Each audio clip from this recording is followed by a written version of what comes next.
اس نے مسکرا کر سن لیا مگر جواب نہیں دیا. بات کرنے کے لیے اور بہت کچھ تھا. وہ اب انہیں کلاسز شیڈول کے بارے میں بتانے لگا. جیمز کے ساتھ کلائمبنگ سینٹر جانے کا ارادہ تھا, اس کے بارے میں بھی آگاہ کیا. مسز گرانٹ کے ساتھ وہ اگلے ہفتے کچھ دنوں کے لیے فن ڈسٹرکٹ جانے والے تھے, جہاں ان کا آبائی گھر تھا. فری کی موج مستی اور دعوت. انہیں حیرت ہوئی کہ تینوں کیسے مان گئے. یہ تو بعد میں علم ہوا کہ وہ راہب کو جلانا چاہتے تھے. جس طرح وہ پاکستان بھر میں ان کے بغیر موج مستیاں کرتا پھر رہا تھا, تو بس یہ سب اس لیے تھا. وہ سن کر مسکراتی رہیں. یہ ظاہر تھا کہ فارس وجدان کی نفسیات پر کافی اچھا اثر پڑ رہا تھا. اس کا چہرہ اب کسی دکھ یا غم سے بوجھل نہیں لگتا تھا. اس کی خاموشی اب زیادہ طویل نہیں ہوتی تھی. اس کی آنکھوں میں زندگی کے رنگ اب انہیں دکھائی دیے جاتے تھے. وہ کھل کر ہنسنے اور مسکرانے بھی لگا تھا. دادا اسے الگ ہونے کا فیصلہ کر کے اسے بہت بہتر لگا تھا. جو بوجھ اس کے کندھوں پر پڑا تھا وہ ختم ہو چکا تھا. عزت اور خودداری کا احساس نئی منزلوں کی جانب گامزن کر چکا تھا. اس کی شخصیت کی یہ تبدیلی انہیں اچھی لگی تھی. بات ختم ہو گئی تو وہ اٹھ کر سیڑھیوں کی جانب بڑھ گئیں. پلر کی اوٹ میں دیوار کے ساتھ پشت ٹکائے حماد شیرازی نے مٹھیاں سختی سے بھینچ لی. اس کے چہرے پر دھوپ پڑ رہی تھی, آنکھوں میں آگ جل رہی تھی. آواز اب صرف فارس کی تھی جو اس کے اندر اور بہت اندر تک گونج رہی تھی. راہم گلاسز درست کرتا لیپ ٹاپ اسکرین کے سامنے اکڑ کر بیٹھا تھا. جیمز, ولیم اور فارس سبھی آن لائن تھے. وہ اپنی سیر و تفریح کی قصے سنا رہے تھے. باقی وہ تو توجہ سے سن ہی رہے تھے, مگر فارس کی نگاہ اس کے کمرے کا جائزہ لینے میں لگی ہوئی تھی. ہر بار اس کا کمرہ مختلف ہوتا تھا. تم پاکستان گھوم رہے ہو یا پاکستان تمہارے پیچھے گھوم رہا ہے؟ فی الحال تو دونوں ہی کام ہو رہے ہیں. کسی آنا ہو کر ہنسا. یعنی تم کسی الٹے سیدھے کام میں پڑ گئے ہو؟ فارس نے مشکوک ہو کر اسے دیکھا. نہیں, وہ غلطی صرف میں نے تمہاری ذمہ داری لیتے وقت کی تھی. باقی کوئی بھی کام ہو میں سوچ سمجھ کر کرتا ہوں. فارس لب بھینچ کر رہ گیا. وہ خاص کام کے لیے گیا تھا جس کے بارے میں تم نے ہمیں بتایا تھا نا؟ جیمز نے ایک دم سے اسے یاد دلاتے ہوئے اپنی طرف متوجہ کیا. ہاں, وہ خاص کام 20,000 پاؤنڈز والا. ولیم بھی اپنی نیند سے جاگا. پاؤنڈز نہیں, روپیز, راہم نے تصحیح کی. نوٹ پیڈ پر خالی لکیریں کھینچتے فارس نے چونک کر سر اٹھایا. کیسا کام؟ اصل میں سنجیدگی سے بات کرتے راہم لیپ ٹاپ اسکرین پر جھکا. سسپینس کی انتہا کرتے اپنی آواز پشت کی. مجھے کسی کا اغوا کرنا ہے. فارس ششد رہ گیا. جیمز اور ولیم کے منہ کھل گئے. Are you out of your mind? وہ چیخ اٹھا. نہیں, میرا مائنڈ میرے اندر ہی ہے. وہ مزے سے سیدھا ہو بیٹھا. کس کو اغوا کرنا ہے؟ کیوں اغوا کرنا ہے؟ جیمز اور ولیم لیپ ٹاپ میں گھس گئے. راہم مزید اکڑ گیا. اس نے فوراً گلاسز ہٹا کر سیاہ گاگلز لگا لیے کہ وہ بہت معتبر اور پروفیشنل سی شخصیت لگے. تو غور سے سنو سب, مجھے ایک بچے کو اغوا کرنا ہے. جرائم کے علاوہ تمہارا دماغ اور کسی چیز میں چلتا بھی ہے یا نہیں؟ فارس کو اس پر ٹھیک ٹھاک غصہ آ گیا. ایک تو میں جب بھی نیکی کا کام کرتا ہوں تم میرے پیچھے پڑ جاتے ہو. نیکی؟ تم ایک بچے کو اغوا کرو گے اور یہ نیکی ہے؟ ان کی بحث چھڑ گئی. تو بچے کو اغوا کروانا کون کروا رہا ہے؟ تم یہ بھی تو دیکھو, اس کا بیچارہ سگا باپ. جیمز اور ولیم نے مشترکہ اوہ کہہ کر بات کو سمجھا. 20,000 روپے کے لیے نیکی ہو رہی ہے؟ فارس نے طنز کیا. پوری بات تو سن لو پہلے, پھر لیکچر دینا. دوست ہے میرا, اس کی بیوی رشتے میں کزن بھی ہے. دونوں فیملیز کے درمیان بہت بڑی جنگ چھڑی ہوئی ہے. مسئلہ بڑوں کا ہے, لیکن بیچ میں وہ دونوں پیس رہے ہیں. لڑکے والے باپ کو بچے سے نہیں ملنے دے رہے. تو میں چند گھنٹوں کے لیے اسے غائب کروں گا اور اسے واپس لے آؤں گا. فارس نے ضبط کر کے اس کی پوری بات صبر و تحمل سے سنی. اگر جو بچے نے منہ کھول کر تمہارا بھانڈا پھوڑ دیا تو؟ وہ 2 سال کا ہے, کیا بولے گا؟ راہم نے گویا ناک سے مکھی اڑائی. 5 منٹ کا کام ہے یار, اس نے چٹکی بجائی. وہ یوں بات کر رہا تھا جیسے بس گلی کے نکڑ تک جا کر واپس آ جانا ہے. فارس کو ایک دم سے راہم پر شک ہوا. کیسی کیسی سرگرمیوں میں ملوث رہا ہوگا یہ؟ جیمز اور ولیم حد سے زیادہ ایکسائٹیڈ ہو رہے تھے. Is it not a crime you know? راہم ایک بچے کو اس کے باپ سے ملوا رہا ہے. بھلا وہ کیوں کر برداشت کر سکتے تھے کہ کوئی ان کے راہم کو مجرم کہے؟ طے پایا کہ وہ کل ہی کسی بہانے لڑکی والوں کے گھر جائے گا اور بچے کو کسی طرح اغوا کر کے اپنے دوست کے پاس لے جائے گا. اوہ, تم کوشش کرنا اگر بیبی کاٹ سے بچے کو اٹھاؤ تو اندر کچھ رکھ دینا جس سے سب کو یہی لگے کہ بچہ ابھی بھی وہی ہے. جیمز کے رائٹرانہ مشورے شروع ہو چکے تھے. 2 سال کا ہے وہ, بیبی کاٹ میں کیا کر رہا ہوگا؟ ولیم نے کھرکا. راہم ایک بچے کے ساتھ تمہیں دیوار پھلانگنے میں کتنی دقت ہوگی؟ جیمز کو اور فکر ہوئی. شاید تمہیں یاد نہیں, فلورا اور ہیری کے پنجرے کے ساتھ یہ مسز گرانٹ کی کھڑکی تک کیسے چڑھ گیا تھا؟ بالکل بندر کی طرح. بندر کی طرح؟ راہم معترض ہوا.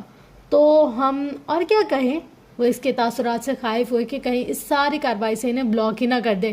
جس وقت وہ ساری پلاننگ ہو رہی تھی فارس ضبط کیے چپ رہا۔ اگلے دن وہ یونیورسٹی چلا گیا۔ جیمز اور ولیم پل پل کی خبر اسے دیتے رہے۔ دوپہر 3 بجے کے بعد راہم آفاق کے ساتھ ان کا رابطہ ختم ہو گیا۔ آخری بار جب بات ہوئی تو اس نے یہی بتایا کہ وہ بس پہنچ گیا، آگے کیا ہوا کچھ خبر نہ ہوئی۔ شام تک انہوں نے اس کا انتظار کیا اور پھر یقین کر لیا کہ وہ پکڑا گیا ہوگا۔ اب اتنے بھرے پورے گھرانے میں، پورے خاندان کی موجودگی میں ایک بچے کو غائب کرنا کوئی آسان کام تھوڑی تھا۔ یہ تو راہم تھا جسے لگ رہا تھا بس یوں ہو گیا اور یوں آیا۔ کہہ تو ایسے رہا تھا کہ ملاقات کے بہانے جائے گا، ہو سکتا ہے اس نے ارادہ ہی بدل لیا ہو اور دیوار پھلانگی ہو اور کسی ماموں چچا کی بندوق کی زد میں آ گیا ہو۔ وہ سینکڑوں طریقے سے اسے بھگاتے، گرتے، گولی کھاتے، پھسلتے، مرتے دیکھ چکے تھے۔ جیمز کا رائٹرانہ دماغ ان کے چھکے چھڑوا رہا تھا۔ فارس اور ولیم نے اسے جھڑک کر اپنا منہ بند کرنے کو کہا۔ رات گئے تک وہ راہم سے رابطے کی کوشش کرتے رہے، تھک ہار کر اپنے گھروں کو لوٹ گئے۔ کروٹیں بدلتے رات گزر گئی، نہ بے چینی کم ہوئی اور نہ ٹھیک سے نیند آ سکی۔ اگلے دن دوپہر 12 بجے اس سے رابطہ ہو سکا۔ Mission complete. بچے اور اس کے باپ کے ساتھ لی گئی سیلفی نے بھیجی۔ وہ اسے بالکل ٹھیک ٹھاک دیکھ کر مایوس ہوئے۔ تمہیں گولی نہیں لگی، دیوار سے نہیں گرے، کوئی ہڈی نہیں ٹوٹی، تمہیں پولیس نے نہیں پکڑا۔ انہیں اتنے بڑے ایڈونچر کا اختتام بہت بوجھل اور بورنگ سا لگا۔ تم تینوں کے ساتھ دوستی رکھنے سے بہتر انسان سانپ پال لے۔ راہم کو غصہ چڑھ گیا۔ ہم بندر پال لیں گے۔ انہوں نے طے کر لیا۔ راہم نے تینوں کو بلاک کر دیا۔ فائنانس ایم اے کی ڈگری حاصل کرنے کے بعد اس نے انٹرنشپ کے لیے اپلائی کیا تو سب سے پہلے جمیلہ داؤد سے بات کی، ان سے دعا کا کہا۔ وہ زندگی کے ہر موڑ پر قدم ملائے اس کے ساتھ ساتھ تھی، اس کی ہمت اور حوصلہ بڑھاتے ہوئے، مثبت راہ دکھا کر آگے بڑھنے کا شوق دلاتی ہوئی۔ اس نے اپنی پہلی سیلری بھی انہیں بھیجی۔ وہ چاہتا تھا وہ اسے خرچ کریں، انہوں نے سنبھال کر رکھ لی۔ جانتا ہوں آپ کی ایک پینٹنگ کی قیمت اس سے کئی گنا زیادہ ہوگی، میرے لیے تمہاری پہلی تنخواہ سے زیادہ قیمتی کوئی پینٹنگ نہیں ہے۔ وہ ان کی طرف دیکھتا مسکرا دیا۔ اس کی مسکراہٹ انہیں خوشی کا احساس دلاتی تھی۔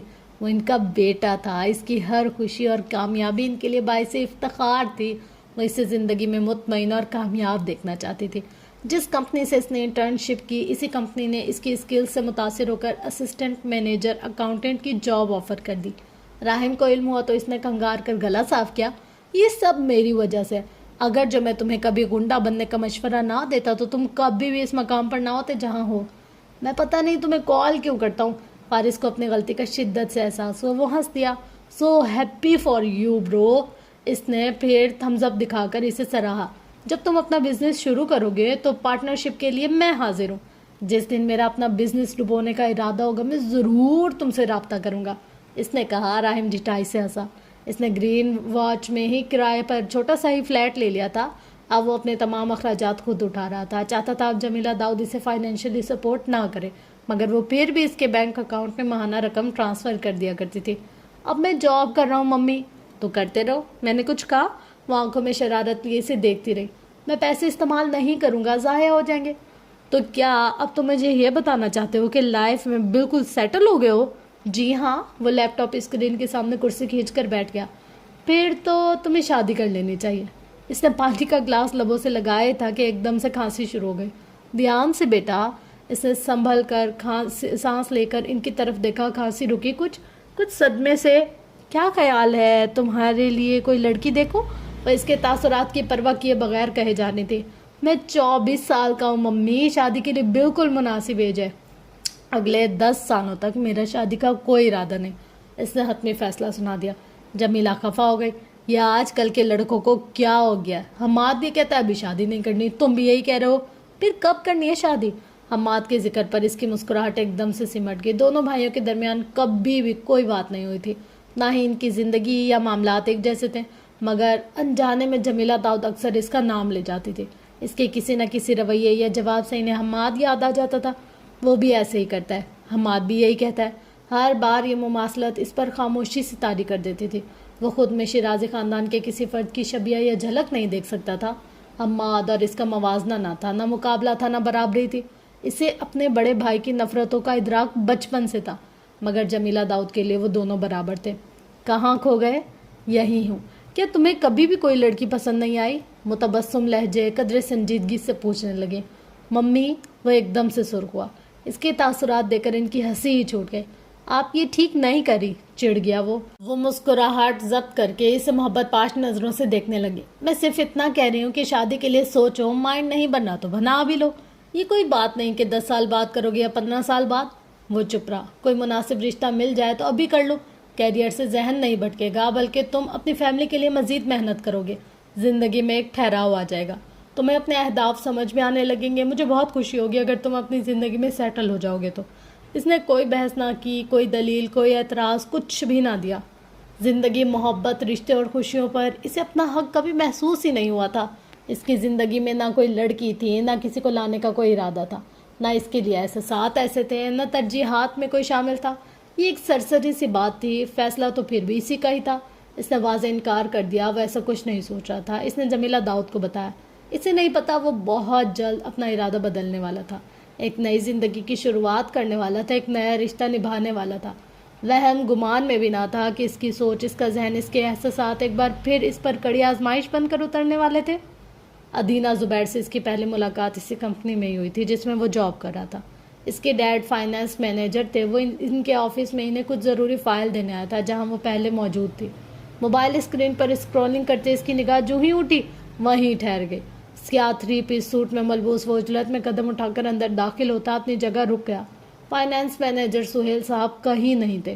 اسے بہت فرصت اور غور سے دیکھتے وہ اپنی جگہ سے اٹھ کھڑی ہوئی۔ ڈائریکٹر نے بلایا تھا تو وہ وہیں گئے۔ اس نے گفتگو میں خود ہی پہل کر دی۔ سیاہ جینس پر سرخ ٹاپ پہنے، بالوں کو کھلا چھوڑے وہ نزاکت سے میز کے ساتھ لگ کر کھڑی ہو گئی۔ آپ رک کر انتظار کر سکتے ہیں؟ ادینہ کی بات سنتے خفیف سا سر ہلا کر وہ وہیں رک گیا۔ By the way I am Adina زبیر، تعارف کرواتے ہوئے اس نے آفس ٹیبل کی طرف گردن کو جھکایا۔ ان کی بیٹی۔ وہ اس کمپنی میں غالباً نیا تھا تبھی وہ اس سے ناواقف تھا، مگر حیرت اس بات کی تھی کہ وہ اسے نہیں دیکھ رہا تھا۔ اس کی زندگی میں ایسا پہلی بار ہوا تھا کہ کوئی ایک نظر ڈال کر اسے دوبارہ نہیں دیکھ رہا تھا۔ اس نے گفتگو میں پہل نہیں کی تھی، کوئی اس کے حسن کا اسیر نہیں ہوا تھا۔ عموماً لوگ خود ہی اس سے مخاطب ہونے کی کوشش کرتے تھے، اس کے آگے پیچھے پھرتے تھے، اسے ناز اٹھانے کی عادت تھی، مگر یہاں معاملہ الٹ پلٹ گیا۔ زندگی میں پہلی بار کسی کے سحر انگیز روپ اور شخصیت کے اثر میں آتے ہی پہل اس نے کر دی۔ جواباً رد عمل ویسا نہیں تھا جیسا ہونا چاہیے تھا۔ ایک تعارف اس کا تھا، دوسرا تعارف اس کا ہونا چاہیے تھا، مگر وہ کلائی موڑ کر وقت دیکھتا گلاس ڈور کے سامنے ہی کھڑا رہ گیا۔ عقب میں اسٹاف کام کرتا نظر آ رہا تھا۔ کچھ ہی دیر میں سہیل صاحب آگے، وہ فائل لیے ان کے آفس کی ٹیبل کی طرف آ گیا۔ انہوں نے اپنی کرسی سنبھال لی، تاہم وہ جھک کر فائل میں کچھ ڈاکومنٹس پر نشاندہی کرتے ہوئے خالص برٹش لہجے میں انہیں تفصیل سے کچھ بتانے لگا۔ وہ سنتے ہوئے سر ہلا رہے تھے، متاثر ہو کر سراہ بھی رہے تھے۔ اس کی کوشش اور اس کی اسٹریٹجی کو بھی وہ دونوں بات کر رہے تھے، اور ادینہ زبیر ٹانگ پر ٹانگ جمائے اس کا جائزہ لے رہی تھی۔ وہ اسے اچھا لگا تھا۔ کون ہے یہ؟ کوئی نیا امپلائی؟ کہاں سے ہے؟ وہ جا چکا تو اس نے اپنے ڈیڈ سے پوچھا۔ وہ پاکستان سے اب لوٹی تھی، تبھی نہیں جانتی تھی۔ انہوں نے مختصر اس کے بارے میں بتا دیا۔ وہ اس کی صلاحیت اور قابلیت کی بھی تعریف کر رہے تھے۔ اپنے ڈیڈ کے آفس سے نکلنے کے بعد وہ رک کر سامنے دیکھنے لگی۔ شرٹ کے آستین کوہنیوں تک فولڈ کے وہ میز پر ہتھیلیاں جمائے اسٹاف سے بات کر رہا تھا۔ اگلے کئی دنوں تک وہ بے نیاز سا چہرہ، وہ آنکھیں، وہ مضبوط اور توانا سراپا اس کے حواسوں پر چھایا ہی رہا۔ وہ اپنے ڈیڈ کے آفس میں کبھی کبھار ہی جاتی تھی، اب روز جانے لگی، نگاہ فارس وجدان کی تلاش میں رہتے۔ وہ اپنے آفس میں بیٹھا ہوا کال سنتے ہوئے، فائلز لکھتے ہوئے، لیپ ٹاپ اسکرین پر نگاہیں جمائے تیزی سے ٹائپ کرتے ہوئے انتہا کا مصروف نظر آتا تھا۔ وہ گلاس والز کی اس پار دیوار سے لگ کر اسے دیکھتی ہی رہتی۔ کوئی اتنا پیارا کیسے ہو سکتا ہے، اتنا پرفیکٹ، اتنا مکمل، اور پھر کوئی اسے اس طرح نظر انداز کیسے کر سکتا ہے؟ جتنی بار وہ وہاں آئی اس نے ہر بار اس سے بات کرنے کی کوشش کی، اور ہر بار اس کی سخت نظروں کی زد میں آئی۔ نو لفٹ کا سائن واضح تھا۔ اس کا رویہ صرف اس کے ساتھ ہی نہیں، کمپنی کی فیمیل اسٹاف کے ساتھ بھی ایسا ہی ہوتا تھا۔ اس کے ہر درجہ بے پرواہ رویے سے پھر بھی دل برداشتہ نہ ہوئی، نہ ہی اس نے کمپنی میں آنا ترک کیا۔ اپنے جذبات، احساسات کو سمجھتے اس پر ایک دم سے انکشاف ہوا۔ وہ اس سے محبت کرنے لگی ہے، جو چہرہ دن رات آنکھوں میں رہے اور جس کی ایک جھلک دیکھنے کو ہی دل بے قرار رہے۔ اسے پانے کی خواہش سر اٹھاتی ہے، اس کے اندر بھی اٹھانے لگی۔ وہ اس اجنبیت کو مٹانا چاہتی تھی، وہ فارس وجدان کے دل میں جگہ بنانا چاہتی تھی۔ اس کا سکون ختم ہونے لگا، نیند غائب ہونے لگی۔ اس نے خاصی سوچ و بچار کے بعد ویکینڈ پر گھر میں ڈنر کا پلان رکھ دیا۔ اس کے ڈیڈ اکثر اپنے پاکستانی کولیگس کو ڈنر پر مدعو کرتے تھے۔ وہ جانتی تھی اس بار فارس بھی ان میں شامل ہونے والا تھا۔ اس رات وہ خاص طور پر تیار ہوئی۔ اس نے سفید رنگ کی اسکرٹ پر ہلکے جامنی رنگ کا سویٹر پہنا، سنہرے بالوں کو اونچی پونی میں مکید کیا، گول گول ایئر رنگز پہنے، لائٹ سا میک اپ کیا۔ ڈور بیل بجتے اس نے فوراً سے دروازہ کھولا۔ نیل گو جینس پر سیاہ شرٹ زیب تن کیے وہ بالکل عام سے ہولیے میں کھڑا اس کی دھڑکنیں منتشر کر گیا۔ اس کے بال اوپر کو اٹھے ہوئے تھے، نفیس فریم لیس گلاسز سے جھانکتی آنکھوں میں ہنزو اجنبیت سی ٹھہری تھی۔ اس نے مسکراتے ہوئے اسے اندر آنے کا راستہ دیا۔ وہ مہمان بن کر اس کے گھر میں آیا تھا، بد اخلاقی کا مظاہرہ نہ کر سکا، نہ ہی کسی قسم کا سخت رویہ دکھا سکا۔ وہ بات بات پر اس سے مخاطب ہونے کی کوشش کر رہی تھی اور وہ اسے جواب دے ہی رہا تھا۔ اس رات وہ دیگر مہمانوں کی موجودگی میں سہیل صاحب کے ہوتے ہوئے انہی کے گھر میں ان کی بیٹی کو نظر انداز نہیں کر سکتا تھا۔ اس رات پہلی بار ادینہ زبیر کو اسے قریب سے دیکھنے اور جانچنے کا موقع ملا۔ وہ کم گو، خاموش طبیعت، سنجیدہ سا نوجوان تھا۔ اس کی شخصیت میں لاؤبالی پن نہیں تھا۔ وہ اپنی عمر سے زیادہ میچور نظر آتا تھا۔ باتیں مختصر مگر جامع مفہوم لیے ہوئے ہوتی تھی۔ خواہ سیاست ہو یا کاروباری بحث، اس کی گفتگو اسے اچھی لگتی تھی۔ اپنے ڈیڈ کے موبائل سے اس کا نمبر حاصل کر کے وہ اسے کالز اور میسیجز کرنے لگے، کبھی رات کے وقت، کبھی آفس کی ٹائمنگ کے دوران، کبھی وہ اسے اسی پارک میں ہی آ جاتی جہاں وہ اکثر جاگنگ کرتا، اسی جم میں بھی جہاں وہ ورک آؤٹ کے لیے جاتا۔ وہ اس کے ساتھ رابطے میں رہ کر، اس سے بات کر کے، اس کے ساتھ ملاقات کر کے اس کے لیے لازم و ملزوم ہونا چاہتی تھی۔ ساری جستجو لگن اس کی طرف سے تھی۔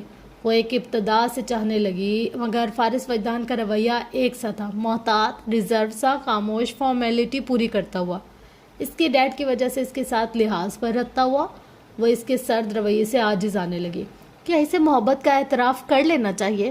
تھک ہار کر اس نے سوچا۔ وہ محبتوں کا اعتراف سننے کی عادی تھی، خود سے اعتراف اس نے کبھی نہیں کیا تھا۔ کوئی اسے اپنے قابل لگا ہی نہیں، کوئی اسے اپنے پہلو میں جچا ہوا محسوس ہی نہیں ہوا تھا۔ فارس وجدان وہ واحد انسان تھا جس کی ایک جھلک اس کی دھڑکنوں کو منتشر کر دیتی تھی، جس کی آواز سننے کو وہ بے تاب رہنے لگی تھی، جس کا ساتھ اب اسے عمر بھر کے لیے چاہیے تھا۔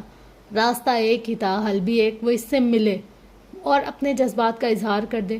اس نے ویکینڈ پر ضروری بات کے لیے اسے ریسٹورینٹ میں بلایا اور اس کے سامنے اپنی محبت کا اظہار کر دیا۔ اگلے کئی لمحوں تک آنکھوں میں ایک ناسمجھی کا تاثر لیے وہ کنفیوز ہو کر اسے ہی دیکھتا رہا۔ تم نے مجھے یہاں یہ بتانے کے لیے بلایا؟ ادینہ زبیر کو ایک دم سے اپنا وجود خاک ہوتا ہوا محسوس ہوا۔ انا اس کی بھی تھی، عزت نفس بھی۔ وہ اس شخص کے لیے جتنا خود کو جھکا رہی تھی وہ اتنا ہی اس کی پہنچ سے دور ہوتا جا رہا تھا۔ ہاں، اس کے لب ہلے۔ میں تم سے محبت کرنے لگی ہوں۔ There is no such thing called love۔ محبت نام کی کوئی چیز نہیں ہوتی۔ ادینہ دم سادے سے دیکھ کر رہ گئی۔ میرے دل میں تو ہے تمہارے لیے، ہمت جوڑ کر بولی، ورنہ اس نے پر خچے اڑانے میں کوئی کسر نہیں چھوڑی تھی۔ وہ اسی وقت ٹیبل چھوڑ کر اٹھ گیا۔ وہ عجلت میں قدم اٹھاتی تیزی سے اس کے پیچھے آئی تھی۔ ریسٹورینٹ کے باہر لوگوں کے ہجوم میں کہیں وہ اسے روکنے میں کامیاب ہو گئے۔ محبت کرتی ہوں میں تم سے، اپنی ساری زندگی تمہارے ساتھ گزارنا چاہتی ہوں فارس۔ آنکھوں میں نمی لیے اس نے بلند آواز میں کہا۔ اپنا بازو اس کی گرفت سے چھڑاتا وہ اسے حیران ہو کر دیکھتا رہ گیا۔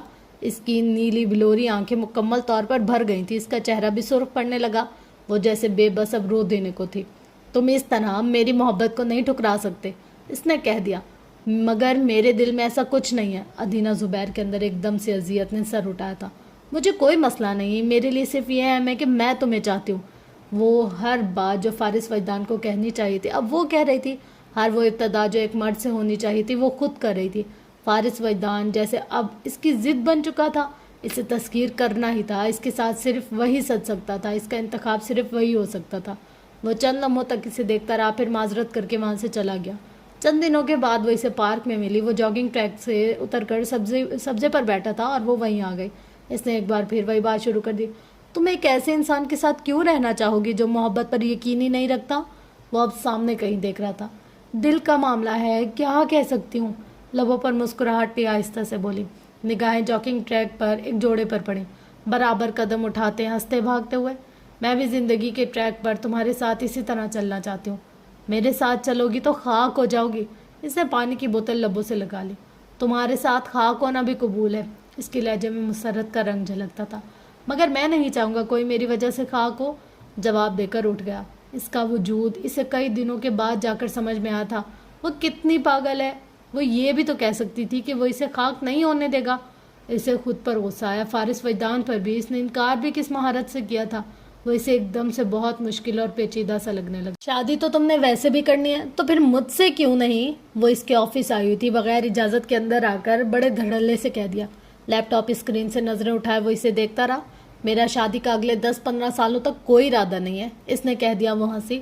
یعنی اس کے بعد ارادہ بن سکتا ہے تو میں انتظار کر لیتی ہوں۔ کرسی کھینچ کر بیٹھ گئی۔ 10-15 سالوں تک؟ بالکل۔ تم نے میری محبت کو کیا مذاق سمجھ رکھا ہے؟ وہ دھیرے سے مسکرایا۔